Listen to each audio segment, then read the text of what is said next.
जय हिंद दोस्तों, मैं हूं प्रभात। पीसीएस शिक्षा के मंच पे तमाम अभ्यर्थियों का हार्दिक अभिनंदन है। आज चर्चा के मुख्य बिंदु में है एक डिफेंस सेक्टर में एक इंपॉर्टेंट अपडेट यहां पे निकल कर आया है, जहां पे बात की जा रही है एक आई स्टार एयरक्राफ्ट के बारे में। काफ़ी इंपॉर्टेंट ये अपडेट है डिफेंस के सेक्टर के लिए, और एक अभ्यर्थी के तौर पर भी आपको इस अपडेट से अवेयर होना चाहिए, क्योंकि यहाँ से क्वेश्चन आप देखेंगे एफकैट, एनडीए और पीसीएस लेवल पर भी, खासकर बीपीएससी में भी इस तरह के प्रश्नों को लगातार पूछा जाता रहा है। आइए चलते हैं अपने सेशन में, चूंकि डिफेंस इस बार न्यूज में भी है, ऑपरेशन सिंदूर को कंडक्ट किया गया है, तो इस तरह के न्यूज की संभावना आप देखेंगे काफ़ी जरूरी हो गया है।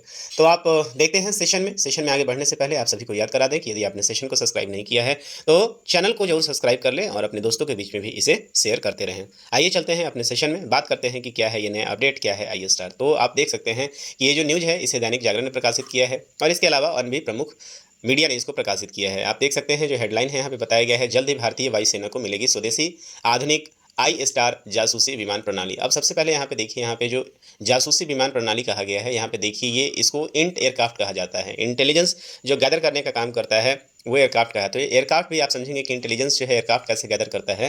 तो एयरक्राफ्ट भारत के पास भी ऐसे कई सारे एयरक्राफ्ट हैं जो आप देखेंगे कि अपने बॉर्डर का और अपने सीमाओं को संबंधित सारे इंटेलिजेंस को गैदर करती है। अब इंटेलिजेंस कहने का मतलब क्या है यहाँ पे, तो इंटेलिजेंस कहने का मतलब यहाँ पे ये है कि अपने पड़ोसी देश में कौन से पड़ोसी देश के साथ आप देख सकते हैं किसका रडार डिप्लॉय कहाँ पे था, किसका कहाँ पे मिसाइल डिप्लॉय है, यहाँ पे कौन से नए नए सिस्टम लग रहे हैं, इसके बारे में जानकारी कौन प्राप्त करता है, तो ये करता है एयरक्राफ्ट। एयरक्राफ्ट करता है कैसे है, तो एयरक्राफ्ट जब ये एयरबन होता है, ये ऐसे एयरक्राफ्ट होते हैं जिनके पास कुछ विशेष उपकरण लगे हुए होते हैं, और ये जब बॉर्डर के अराउंड जब ये घूम रहे होते हैं तो अपने आसपास जो भी इलेक्ट्रॉनिक इक्विपमेंट जब ऑन किया जाता है तो उसके पास अपना जो है ना कुछ फुटप्रिंट छोड़ देते हैं ये लोग। ये जब अपने अपने ट्रांसमिशन को ऑन करते हैं, उसी ट्रांसमिशन को ये एयरक्राफ्ट जो है वो कैप्चर करता है और उसके कैपेबिलिटी को पता करता है, और उसी कैपेबिलिटी के आधार पे ही आप देखेंगे कि पूरे दुनिया में आप देखेंगे कि रणनीति बनाई जाती है अपने विपक्षी या अपने अपोजिशन देशों के लिए। तो भारत में इस तरह के आप देखेंगे कई सारे, अभी तत्काल आप देखेंगे कि भारत में कई तरह के अभी जासूसी विमान अवेलेबल हैं, जिसको क्या कहा जाता है, एक एयरक्राफ्ट जिसको अवैक्स कहा जाता है,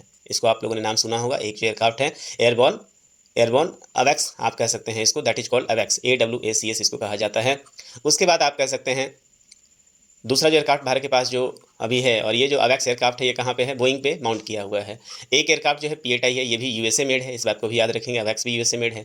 इसके अलावा भारत के पास जो अभी तत्काल में जो है वो जहाज कौन सा है जिससे भारत अपनी जासूसी कर सकता है, तो यहाँ पे एक भारत का खुद का बनाया हुआ जो है वो नेत्रा है, जो कि इम्ब्रायर एयरक्राफ्ट के ऊपर रखा गया है। इसके अलावा कई सारे हेलीकॉप्टर का भी इस्तेमाल किया जाता है, जिससे भारत अपने या कोई भी विश्व जो है, विश्व का कोई भी देश जो है अपने अपने एयरक्राफ्ट के माध्यम से, फाइटर के माध्यम से भी इन इंटेलिजेंस को गैदर करता है। भारत के पास जितने फाइटर्स हैं उस फाइटर के माध्यम से भी भारत इन इंटेलिजेंस को गैदर करता है और अपनी रणनीति बनाता है।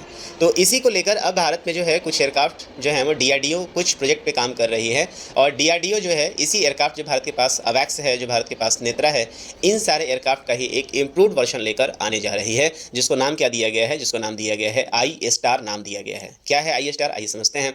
तो पाकिस्तान के खिलाफ चल रहे ऑपरेशन सिंदूर के बीच में भारतीय वायुसेना के लिए 3 संख्या रहेगी इसकी, 3 अत्याधुनिक जासूसी विमानों की खरीद की जाएगी। ये टोही युद्धक विमान, रडार स्टेशन, वायु रक्षा इकाइयों और अन्य मोबाइल साजो सामान की मदद से आकाश से जमीन लक्ष्यों पर सटीक हमले में कारगर होंगे।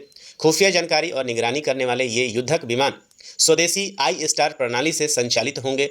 10,000 करोड़ रुपए के इस प्रोजेक्ट को रक्षा मंत्रालय की उच्च स्तरीय बैठक में प्रस्तावित किया गया है।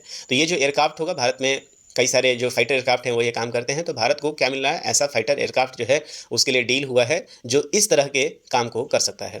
रक्षा मंत्रालय की एक बैठक में इस संबंध में महीने में चौथे हफ्ते में होनी है, और प्रोजेक्ट जो है, यह प्रोजेक्ट जो आई स्टार है उसके फुल फॉर्म को आप ये समझ लें। आई स्टार का मतलब क्या होता है, यहाँ पे आई स्टैंड्स फॉर जो है वो क्या है, intelligence, S stands for surveillance, T stands for target, A stands for acquisition and R for recognition. तो मतलब जो फुल फॉर्म आप देखेंगे, इंटेलिजेंस, सर्विलेंस आप देखेंगे, उसके बाद टारगेट एक्विजिशन, सर आप रिकॉग्निजेंस, तो ये इसका फुल फॉर्म है, याद रखिएगा। I for intelligence, S for surveillance, T for target, A for acquisition और आर फॉर रिकॉग्निजेंस। तो आप समझ सकते हैं कि ये एक ऐसा फाइटर एयरक्राफ्ट होगा जिसके पास इंटेलिजेंस गैदर करने की पूरी क्षमता होगी और रिकॉग्निजेंस कर सकता है। रिकॉग्निजेंस करने का मतलब होता है यहाँ पे फोटो खींचना, ये फोटो के माध्यम से जो है वो एयर में जाके फोटोग्राफी भी कर सकता है। तो इंटेलिजेंस, सर्विलेंस, टारगेट एक्विजिशन और रिकॉग्निजेंस यानी आई स्टार के लिए है, जिसे रक्षा मंत्रालय आने वाले कुछ समय में मंजूर कर सकता है। यह जासूसी विमान परियोजना रक्षा अनुसंधान और विकास संगठन दैट इज डीआरडीओ ने विकसित किया है। तो मोस्ट इंपॉर्टेंट है, भारत इसे कहीं बाहर से परचेज नहीं कर रहा है, ये डीआरडीओ ही इस एयरक्राफ्ट को क्या कर रहा है, विकसित कर रहा है। इसके परियोजना के तहत बोइंग और बॉम्बार्डियर यार जैसे विदेशी विमान कंपनियों से खुली निविदा के जरिए 3 विदेशी युद्धक विमानों को खरीदा जाना है। तो यहाँ पे आप देख रहे हैं कि डीआरडीओ किसके कोलैबोरेशन में विकसित करेगी इन सारी चीज़ों को। तो कुछ विदेशी कंपनियों को ये टेंडर जारी किया जाएगा, 3 युद्धक विमान यहाँ से खरीदे जाएंगे।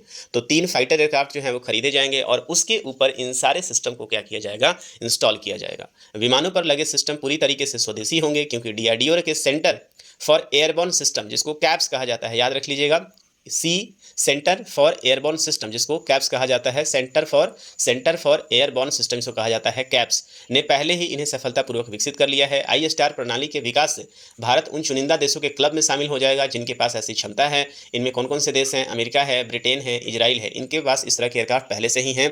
आई स्टार इस प्रकार की गतिशीलता और समयबद्ध तरीके से संवेदनशील लक्ष्यों को पहचान करने की क्षमता प्रदान करता है। यह खतरों के पैमानों पर जटिलता को सीमित करने में मदद करेगा। इसमें असमान बलों का पता लगाने, स्थान निर्धारित करने, बहुस्तरीय निगरानी करने की क्षमता होगी।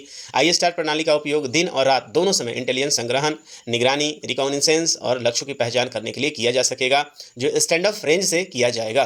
मतलब स्टैंड ऑफ रेंज कहने का मतलब है कि ये अपने बॉर्डर से जो है काफ़ी दूर रहते हुए ही ये सारा काम कर पाएगा। आई स्टार सिस्टम अत्यधिक ऊंचाई पर बड़े स्टैंड ऑफ रेंज से संचालित किए जाएंगे, जिसका उपयोग इंटेलिजेंस प्रोसेसिंग, प्रसार और समान परिचालन चित्र के निर्माण के लिए किया जाएगा। आई स्टार विमान की एक ऐसी प्रणाली जिसमें एयरबॉर्न और ग्राउंड सेगमेंट शामिल हैं। तो आप याद रखिएगा, जिस तरीके से भारत के पास कुछ एयरक्राफ्ट हैं, आप देख सकते हैं इमेज में, ये जो है इस तरह का एयरक्राफ्ट आपका होने वाला है, जिसको क्या कहा जा रहा है, आई स्टार कहा जाता है। हाईटेक ग्राउंड सर्विलेंस ये एयरक्राफ्ट होने वाला है।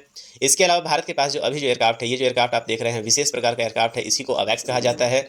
ठीक है, तो एयरबॉर्न ये कंट्रोलिंग सेंटर है। एयरक्राफ्ट एयरबॉर्न होता है और हवा में होने के बाद जो है ये कंट्रोलिंग करता है। ऊपर आप देख रहे हैं ये इस एयरक्राफ्ट के पास जो है वो रडार लगा हुआ है और ये पूरा का पूरा जो एयरक्राफ्ट है और पूरा, तो ये एयरक्राफ्ट जो है इसे अवैक्स कहा जाता है और ये यूएसए मेड एयरक्राफ्ट है। इसके अलावा भारत के पास जो एयरक्राफ्ट है ये आप देख पा रहे हैं, this is called what, Netra. यही एयरक्राफ्ट जो है वो कौन सा है, नेत्रा है, जो कि एम्ब्रायर 135 के ऊपर जो है वो माउंट किया हुआ है। ये भी आप देख रहे हैं, ये वाला जो स्पेशल है ये इसका रिकॉग्निसेंस हिस्सा है। और ऐसा नहीं कि ऐसा एयरक्राफ्ट जो है केवल भारत के पास है, ये पूरे विश्व के साथ जो है। और ये इस एयरक्राफ्ट को किसने डेवलप किया है, इसको खुद अपने ही डीआरडीओ ने डेवलप किया है। इसके अलावा भारत के पास ये जो एयरक्राफ्ट देख रहे हैं ये P-8I है और ये P-8I जो है इसको पोसेडियन कहा जाता है। ये यूएसए है और इसका इस्तेमाल कौन करती है, ज़्यादातर ये नेवी करती है। इस बात को भी आप याद रखेंगे। तो इस तरह के एयरक्राफ्ट जो है वो भारत के पास हैं, लेकिन नोटिस यहाँ पे ये करना है कि भारत के पास ऐसे फाइटर एयरक्राफ्ट नहीं है जो तेज़ गति से जाके इन सारे इंटेलिजेंस को जो है वो गैदर कर पाएँ। तो भारत इस पर प्रयास कर रहा है कि इस तरह के fighter aircraft, 3 fighter aircraft Bharat खरीदेगी, जिसके ऊपर इस तरह के सारे सिस्टम को माउंट किया जाएगा ताकि तेज़ी से इस तरह के इंटेलिजेंस के रिपोर्ट को गैदर किया जा सके। तो मुझे उम्मीद है कि आपको ये पूरा सेशन अच्छा लगा होगा। जो डिफेंस अपडेट लगातार देखते हैं उन्हें चीज़ें समझ में आई होंगी। यहाँ पे आई स्टार का फुल फॉर्म जरूर याद कर लें, ये आने वाले समय में आपके लिए एग्जाम का हिस्सा बन सकता है, क्योंकि ऑफ सिंदूर जो है वो अभी कंडक्ट हुआ है और डिफेंस जो है वो न्यूज में है। तो मुझे उम्मीद है कि सेशन आपको पसंद आया होगा और कंटेंट समझ में आया होगा। तो इस सेशन में इतना ही, मिलेंगे आपसे अगले सेशन के लिए। सेशन आपको यदि अच्छा लग रहा है तो निश्चित रूप से सब्सक्राइब करें, लाइक करें, अपने दोस्तों में भी शेयर करें। तब तक के लिए साइनिंग ऑफ, दिस इज प्रभात, जय हिंद।